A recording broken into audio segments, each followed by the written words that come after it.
Hi everybody, Bobby Ogilvy, Project Manager and Professional Coach. Today's topic is around, so now that you've decided to sell in B2B, the question is, how do you sell in B2B? How do you do B2B sales?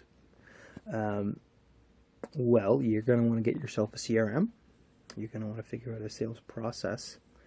And that's going to deal with things like sales messaging and materials and things you're going to use. So just first of all, as a definition issue, to talk about sales versus marketing. When I'm saying marketing in this context, it's like any generic activity, right? So you can't attribute it to a particular customer, lead, or contact. If you can attribute to a customer, lead, or contact, we're talking really some point in the sales process, right? And that's good. So the heart of B2B sales, the heart of sales is about selling. Duh, that's a tautology. But the sooner you can have contact with someone, the sooner you can qualify them as a lead.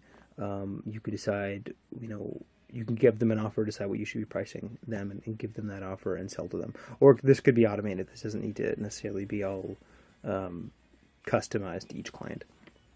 Okay, so you're going to need a CRM. You can get away without a CRM, like you can hack it with a spreadsheet or something like that. If it's probably just one of you, one to maybe a second part-time person if you need it. But even at that point, I would say it's a good habit to get into. CRMs, there's lots of them on the market, and they get better all the time. There's also actually some neat lists you can find that rank them what they're good for. You don't have to spend a lot at this point. It really is becoming cheaper and cheaper and more accessible. It doesn't have to be this expensive big enterprise tool. Everyone can get a CRM. There's even lots of good free tiers you can get of CRMs for people as well. So go check a lot of those out. Why do you use a CRM? It helps you track what you're doing and know what's going on. Particularly from a team level, from an operations level, it helps you coordinate activities. So you have one place not only where everything's going on, but one place to assign things to someone. So for those of you that might be used to IT project or software development, right? You might have a bunch of tasks, and Jim does this, and Bob does that, and Fred does this. That's great. You were doing your Scrum, you assigned your stuff out. In some sense, dealing with leads and sales is kind of no different, right? Now you could parse it in different ways. Maybe you have different products, and people are selling different products, or you can parse it by geography. Someone is doing this half of the U.S., someone's doing that half of the U.S., someone's doing Canada, someone's doing EMEA, someone's doing UK, whatever, right? And anyway, so you have some way of parsing out what people get what. But that's, again, about task assignment. There's some inbound way they come in. There's some way you get those lists, those unqualified contacts in, and then you parse it out to the right people.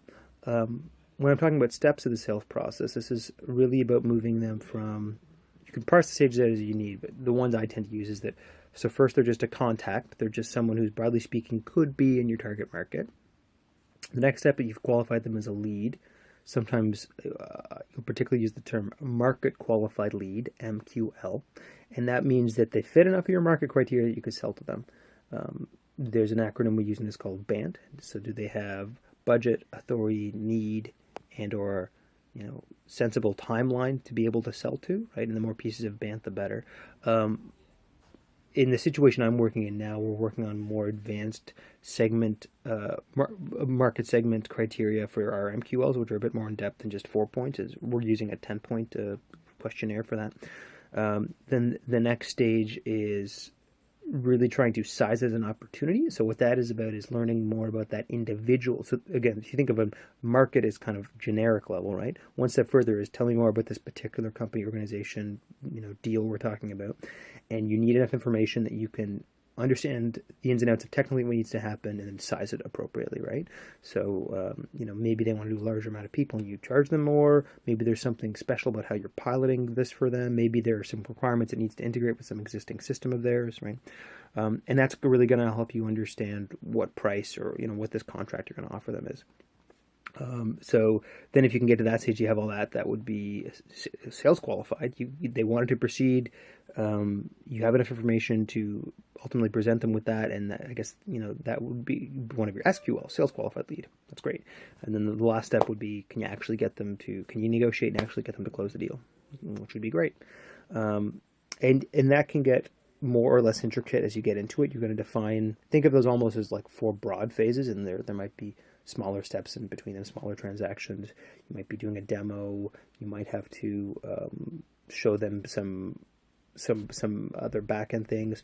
You're also going to want layers of marketing materials or sales materials you can hand out to people. So, and generally, just as in you want to be more simple at the start and give more detail as you go along, you might have like a one-page overview you can send to everyone, and maybe you automatically send to everyone at the start, or maybe that is even at the first stage, you can send that out to whoever, and then it becomes more technical and more in-depth. Generally, I will say in B2B selling, you want to wait and hold off the price as long as possible. One, because you don't want to scare people off the price point. That's not how you position things. But two, your price is probably actually much more variable depending on, remember what I mentioned about SQL? You're finding all about the size, their demand, and their technical requirements. That's all going to affect your pricing, right? If you normally do a pilot that is sized for 500 or 1,000 people, and someone says, great, I want to do this pilot with you, but I want to do it with 10,000 people, well, that's obviously going to be at a different price point, right? So why would you pre-bake it into your marketing materials? I guess another risk of that too is when you start working for set price points, people start to like scope creep and jam stuff in. Oh, that's great. Yeah, we'll just take one of those $25,000 widgets. Except for normally that's 1,000. Can you do 10,000? No, that's not how pricing works. Anyway, that should be obvious and intuitive to some of you guys, but just so that you know, that's how selling to businesses goes.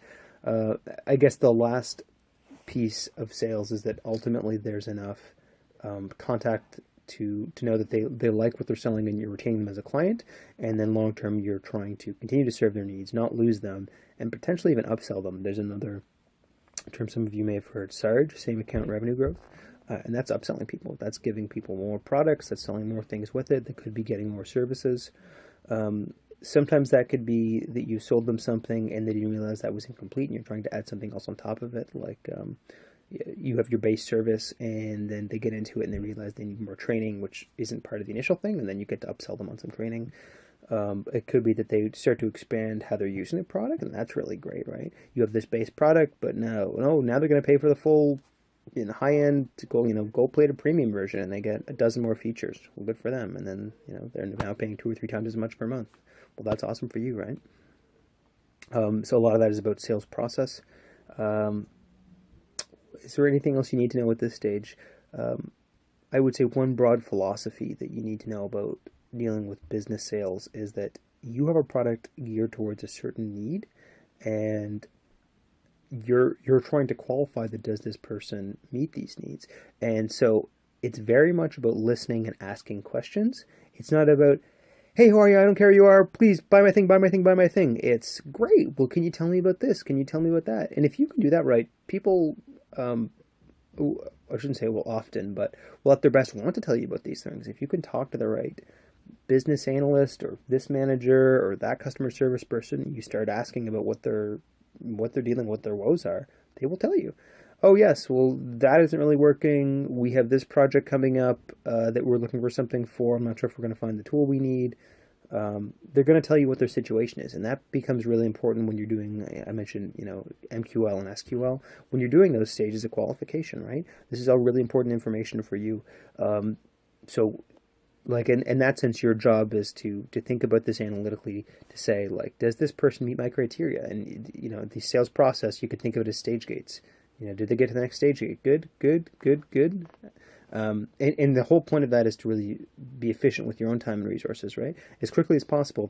If they're not likely to sell, if they're not likely to be a good sale, or they're not interested, you want to turn them out of your pipeline. And then as it becomes more likely that they will, it becomes reasonable. It becomes business feasible for you to sink more resources into them, right? What you would hate to, whereas the flip of that would be everyone that might even potentially even be interested, you do hours and hours and tons of work for and get nothing out of it. RFPs are kind of like that. You do tons and tons, dozens, maybe hundreds of hours of work. You throw it in that bucket, that RFP bucket, and no effort ever comes out of it. And it's so low ROI. You're like, why would you do that? So this whole notion of sales process and qualification is really trying to be efficient with your sales resources. So think of that. And that's great. That's something I would say engineering analytic folks often don't get. They want a perfect solution. And in sales, so much of the way you're approaching your prioritization and where you're placing resources is really just about efficiency and ROI. How quickly is it going to pay off? Is this feasible and reasonable? Does it make sense? We're going to put more effort and qualify the next stage, or are we just going to move on to other opportunities? And that's it. So I hope you guys have learned something around selling in a business-to-business environment. Get your CRM up, get your sales process going. Remember, it's about qualification and listening to the person, and that helps you with your own resourcing. I'm Bobby Ogilvy, Project Manager and Professional Coach.